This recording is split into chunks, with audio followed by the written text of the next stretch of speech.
What is up? Hopefully you guys are having a wonderful day. Back with some CrowCountry here, and I have a little short review on this old school style indie developed survival horror game.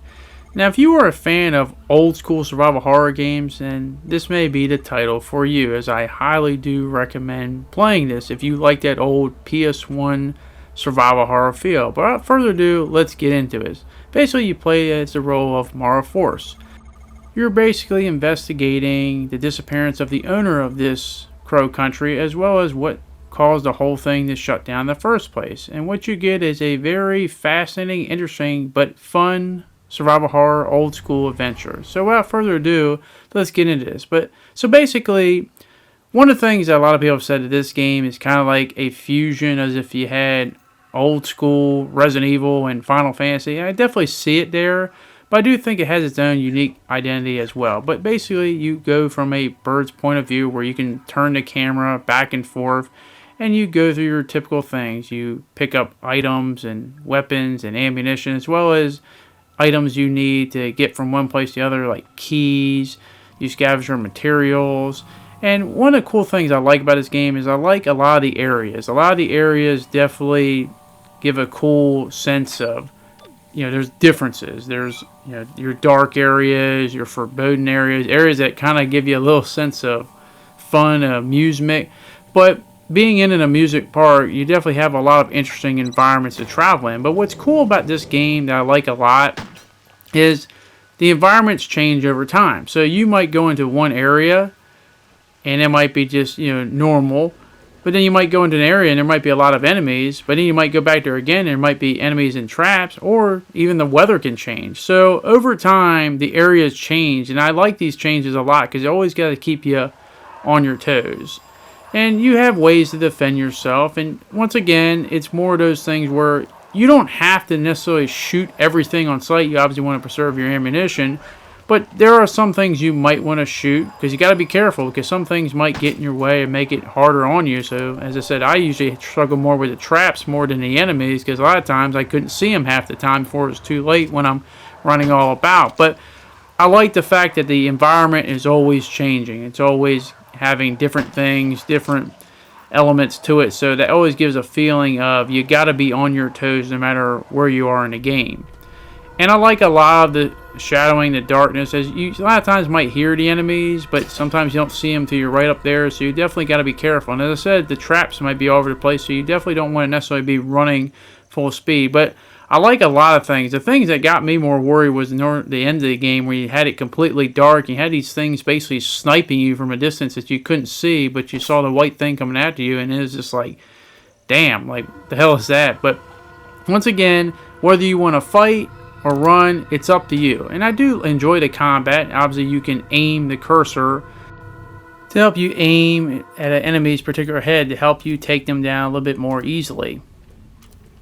But you also wouldn't have old school survival horror without puzzles, and there's a lot of puzzles in there. Some of them are easier said than others, and I like those old school style puzzles that a lot of times you gotta write them down on a piece of paper to really figure them out. And some of them do take a little bit of thought and time, and a lot of times you got to explore other areas to find, and I do like that. And I know a lot of maybe newer players aren't the biggest fan of tougher puzzles, but that's kind of how it was back in the old days. A lot of these things can be very challenging. Sometimes they're just things that you whack yourself in the head. It's like, damn, why didn't I think of that in the first place? But I do like to be challenged by puzzles, so there's tons of them. There's also this thing where in case you do get lost, you can actually ask it to help you, set you in the right direction. Basically a fortune teller telling you where you need to go if you do get lost. So I do like that they do have that just in case. But just remind yourself that it will hurt you in terms of your ranking, just to let you know for food for thought. I also enjoyed a lot of the musical choices and soundtracks in this game, whether it's dreary or foreboding or just the save theme itself. It really gave a sense of it knew exactly the right theme to play in the right area, as well as just a lot of other things in terms of musical cues that I really give them a lot of credit for. Because as I said, music I think is a very underrated part of any survival horror game, and I think CrowCountry definitely nails a lot of these moments really well.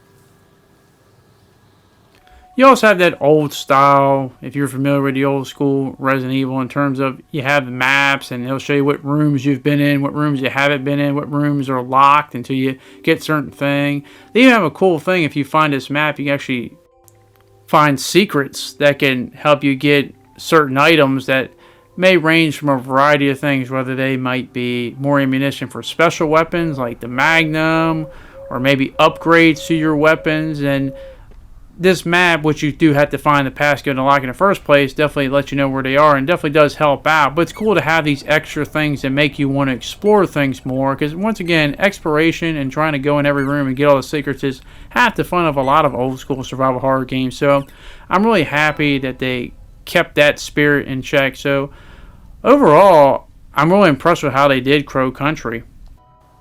But now I get to quite possibly my favorite part of CrowCountry. And it's weird because normally in these indie type survival horror games, it's the part that I least care about the most. Usually it's the experience and the gameplay and what I'm trying to get through, and those are great. But the thing I really love the most is a lot of the dialogue options, especially with the main character of Mara Forrest herself. Just for example, I love this sequence here with these two guys in the underground, because they're just basically giving each other the business in every possible way you can think fit. I don't know, I just found it really comical and hilarious. But getting back to Mara Forrest herself, I found myself really just interested in her. I don't know what it is, but she was very interesting in terms of her dynamic, how she goes about herself, just little things about her mannerisms as well as her dialogue, whether she's speaking to someone or maybe just speaking to herself.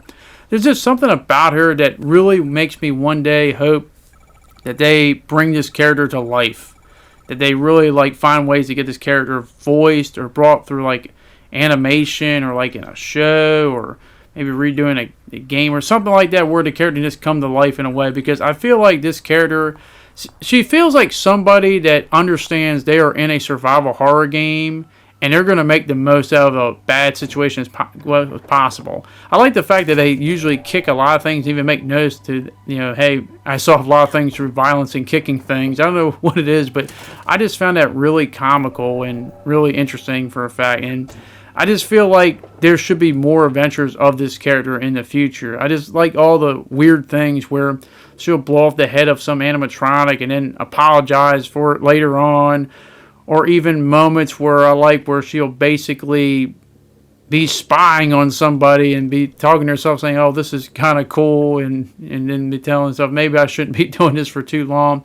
It's like, I feel like she's one of these characters that's like a long lost, hidden PS1 character that just got rediscovered or discovered for the first time, and we're just finally seeing her now. So maybe it's just me, but I really would like to see more, and maybe we can get some more ideas. I've seen a lot of good artwork of Mara Forrest, and maybe we can bring the character to life more, because I really did enjoy it. And as I said, when I play a lot of these indie survival horror games, usually, as I said, it's just the experience and the gameplay and stuff. I rarely ever get really interested in the characters, but I just feel like they did Mara Forrest really well, and I would really just love to see more of her, if that makes any sense. But overall, there's a lot of things I love about this game, and I hope that these same people that made this game can continue the spirit of CrowCountry and maybe even possibly make a sequel, because it's an awesome game. You got a huge roll call of enemies, as well as the scenery always changing, the traps, you got old school puzzles. I enjoyed the combat. You can either run or fight, it's up to you, depending on how you feel, maybe do a little bit of both. I just feel like the whole presentation of this game is dead on, and there's not really hardly anything I can really say that I didn't like. Maybe sometimes I couldn't quite tell something was scenery or a trap in the background because of how the graphics may look once in a while, but once again, that's something that's a minor thing with the overall presentation of the game.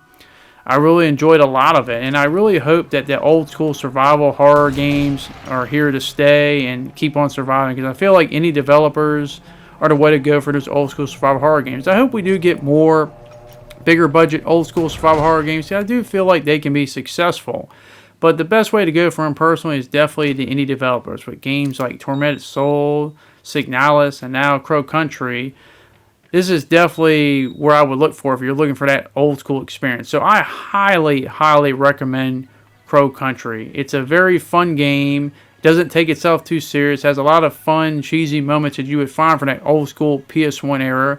But also has a lot of moments that invoke generally intense environments, as well as just cool stuff that change over time.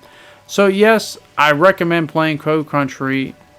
Definitely a fun game, and for $20, I think it's kind of a steal. But as I always like to say, that is my opinion. I want to hear your guys' opinion. If you have played CrowCountry, what did you think? Did you like the game? Did you like the puzzles? Did you like how they did the combat? Did you like how the levels change? Are you as big a fan as me as the main character, Mara Forrest? Just think she's really interesting in terms of how she goes about it. Unlike most survival horror protagonists, how she feels like she knows what she's in and she's going to make the most of a bad time. But that is it. Hopefully you guys did enjoy this video, and hopefully I can see you guys back in the next one. Thanks, and I'll see you all later. Peace.